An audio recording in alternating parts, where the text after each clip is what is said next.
plunging limbers over the shattered track, rocketed with their rusty freight, stuck out like many crowns of thorns, and the rusty stakes like scepters old, to stay the flood of brutish men upon our brothers dear.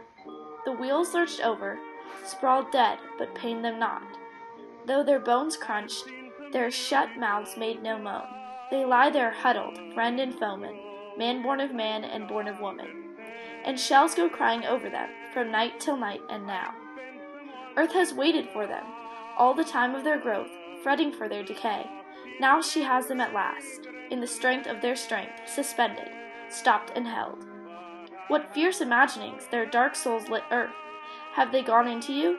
Somewhere they must have gone, and flung on your hard back is their soul sack, emptied of God ancestral essences. Who hurled them out? Who hurled? None saw their spirit shadow shake the grass, or stood aside for the half-used life to pass out of those doomed nostrils and doomed mouth, when the swift iron-burning bee drained the wild honey of their youth. What of us, who flung on the shrieking pyre, walk our usual thoughts untouched, our lucky limbs as on ichor fed, immortal seeming ever? Perhaps when the flames beat loud on us, a fear may choke our veins, and the startled blood may stop. The air is loud with death, the dark air spurts with fire. The explosions ceaseless are, timelessly now, some minutes past.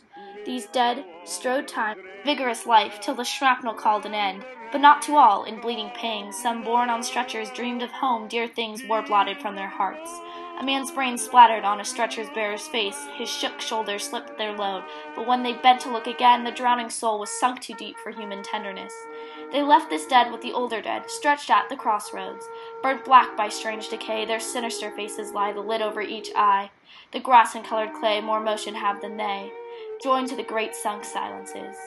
Here's one not long dead, his dark hearing caught our far wheels. In choked soul stretched weak hands to reach the living world, the far wheels said, the blood-dazed intelligence beating through the suspense of the far torturing wheels, swift to the end to break, or the wheels to break, cried as the tide of the world broke over his sight. Will they come? Will they ever come? Even as the mixed hooves of the mules, the quivering bellied mules, and the rushing wheels mixed with his tortured, unturned sight.